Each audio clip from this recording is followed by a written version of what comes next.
Hello everyone, welcome back to the channel. Firstly, I would like to express my gratitude towards all of you. Thank you for supporting and thank you for watching and loving all the videos. I'm really thankful for that.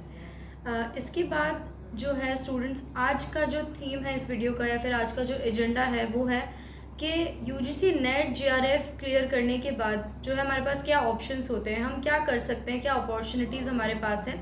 काफ़ी बच्चे पूछ रहे थे ma'am directly job मिल जाती है या फिर कुछ प्रोसेस होता है, exactly what we can do after clearing it, अब हम क्या करें। तो देखो सेम ये क्वेश्चंस ना मेरे माइंड में भी आते थे जब मैंने क्लियर किया था। तो आई वॉज ऑल्सो लाइक यार मैं क्या करूँ, मैंने क्लियर तो कर लिया है ना, what shell I do, like I was not much aware about it. But later on काफ़ी पता चली चीज़ें कि कैसे हमें करनी होती है प्रिपरेशन या फिर कुछ भी, कि कैसे कहाँ ज्वाइन करना होता है, हाउ वी शुड स्टार्ट। तो देखो सबसे पहली चीज़ होती है लर्निंग, दूसरी चीज़ होती है अर्निंग और तीसरी होती है लर्निंग विद अर्निंग। यानी कि जो पहला हमारा सेगमेंट है लर्निंग का, तो ये जो लर्निंग है इसके अंदर हम क्या कवर करना है कि सिर्फ पढ़ाई, यानी लर्निंग से आपको समझ आ रहा है कि अच्छा सिर्फ पढ़ाई करनी है मुझे। तो अब पढ़ाई कैसी, जब आप जेआरएफ या नेट क्लियर कर रहे हैं आप क्या पढ़ेंगे, पीएचडी डेफिनेटली। सो आपने पीएचडी ज्वाइन कर ली कहीं पे and you have started studying. So that is one thing that comes under learning. यानी कि बहुत सारे स्टूडेंट्स हैं जो कि नेट क्लियर कर चुके हैं and they just keeps on asking me कि मैम क्या करें हम लोग, क्या पीएचडी हम कर सकते हैं। डेफिनेटली आप कर सकते हो पीएचडी, आप किसी भी प्राइवेट यूनिवर्सिटी में अप्लाई कर सकते हो या फिर आप गवर्नमेंट यूनिवर्सिटी में भी अप्लाई कर सकते हो, जो कि जो अपनी अपनी तरफ से जो एंट्रेंस निकालते हैं पीएचडीज़ के लिए, उसके through you can definitely join and start learning there. Okay, so first चीज़ ये बहुत इंपॉर्टेंट है।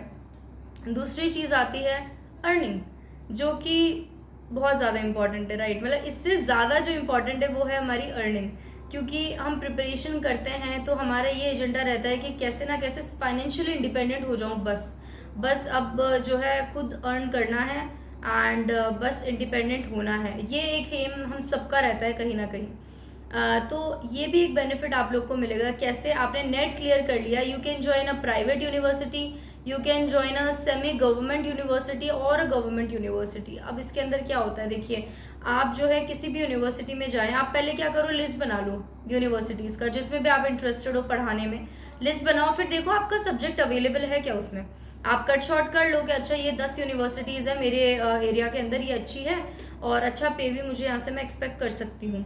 आपने क्या किया, ये बना ली। फिर उसके बाद हर एक यूनिवर्सिटी में आप जो है थोड़ी पूछताछ कर सकते हैं या फिर आप ये देख सकते हैं कि आपका सब्जेक्ट वहाँ पे अवेलेबल है क्या। ये करने के बाद जो है आप ये देखिए आपकी वैकेंसी अवेलेबल है क्या। यानी आप जाइए अपना रिज्यूमे अच्छा सा बना लो यार, क्या फ़र्क पड़ता है, you actually want to join something and that is your purpose. So थोड़ा सा काम कर लीजिए अपने रिज्यूमे पर। I will definitely make a video also on it if you guys want me to do that. तो अपना रिज्यूमे बना लो अच्छा सा और फिर उसके बाद आप यूनिवर्सिटी टू यूनिवर्सिटी विजिट करिए। रिसेप्शन होता है वहाँ पे, जस्ट आस्क देम कि अच्छा ये मैं इस चीज़ में इंटरेस्टेड हूँ, you can meet the principal over there, जैसा भी आपको ठीक लगे, है ना। लेकिन आप जो है जस्ट छोड़ो मत बस इस चीज़ को। एंड डेफिनेटली कुछ तो 10 में से एक यूनिवर्सिटी तो निकलेगी जिसमें देयर इज़ अ वैकेंसी, नहीं तो फिर से ट्राई करेंगे, right. So this is how you can just start, you can join somewhere and semi government और गवर्नमेंट। अब जैसे मैं गई थी एक कॉलेज में, so I just went there to tell the teacher, because उनका बहुत बड़ा रोल था मेरे ये एग्ज़ाम क्लियर करने के पीछे। तो she said that we have the vacancy over here, you just join immediately. And it was I would say by God's grace I was able to get there. And उसी दिन मतलब मेरा result आया था उसके अगले दिन ही I got a job in university. So that was really very good thing, and I'm really grateful for that opportunity that I got over there. तो ऐसा ही होता है स्टूडेंट्स, आप जो है कोई भी यूनिवर्सिटी जो आपको ज्वाइन करनी है आप जाइए वहाँ पे, आप ट्राई तो करके आओ, क्योंकि अपन घर पे बैठे हैं तो घर पे बैठे बैठे तो you can not do anything, right. So just go out and find what kind of universities are there, what are the vacancies, what are the procedure. Just keep informed, just be informed. That's what I can say about the learning part.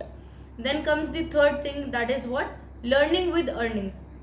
यानी आपने PhD भी करनी है और आपने earn भी करना है, ये भी एक ऑप्शन होता है। तो इसके अंदर क्या करना होता है, देखो आपने जेआरएफ क्लियर कर लिया, JRF क्लियर कर लिया तो मुझे क्या मिल रहा है, जूनियर रिसर्च फेलो, यानी मुझे एक फेलोशिप मिलेगी गवर्नमेंट की साइड से, कुछ अमाउंट मिलता है जो कि मेरी रिसर्च के अंदर हेल्प करेगा। मतलब मुझे कुछ भी सर्वेज करने हैं या फिर कोई भी मेरा रिसर्च मेथड मैं यूज़ कर रही हूँ उसके अंदर, या फिर जो मेरा कॉस्टिंग आती होगी डे टू डे की, वो एक तरीके की सैलरी टाइप आप इसको ले सकते हैं। तो ये फेलोशिप मुझे गवर्नमेंट दे रही है। So why we are getting it, so that we can publish really good informative research papers, हम लोग बेसिकली नाम कर पाए हमारे कंट्री का, और एक अच्छा पब्लिकेशन लाकर, है ना, तो हम लाइमलाइट में आएंगे, बाकी कंट्रीज़ की जो यूनिवर्सिटीज़ है वो भी रिकॉग्नाइज करती हैं, है ना, ये एक चीज़ है।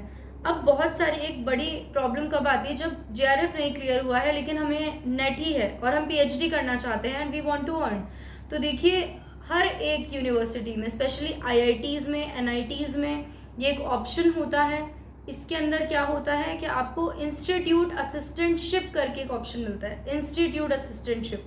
तो इसका मतलब क्या है कि यूनिवर्सिटी अपने साइड से कुछ अमाउंट जो है स्टूडेंट्स को प्रोवाइड करती है जिनका JRF क्लियर नहीं हुआ था। सो वो भी एक काफ़ी अच्छी अपॉर्चुनिटी है आप लोगों के पास, so that you can definitely go for. So you just don't have to worry कि मैम मेरा JRF नहीं हुआ, मेरा सिर्फ नेट हुआ है, मैं PhD कर सकती हूँ क्या? बहुत सारे स्टूडेंट्स ने मुझसे ये पूछा था। So this is a collective answer to all of you. तो हमने क्या पढ़ा आज इस वीडियो के अंदर?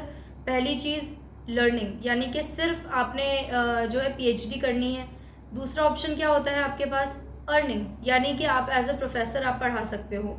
तीसरी चीज़ होती है लर्निंग वाइल अर्निंग, यानी कि आप PhD कर रहे हैं and then you are earning as well. तो ये कुछ 3-4 ऑप्शन है जो आपके पास अवेलेबल है।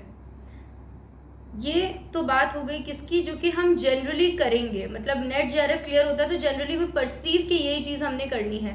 अब जो सेकंड पार्ट है इस चीज़ का क्या है? PSUs, public sector undertaking. Public sector undertakings जो होती है वो गवर्नमेंट बॉडीज़ होती हैं जिसके अंडर जो है गवर्नमेंट अलग अलग वैकेंसीज निकालते हैं, जैसे कि भेल हो गई, IOCL हो गई, ये सारी की सारी क्या है? PSUs हैं।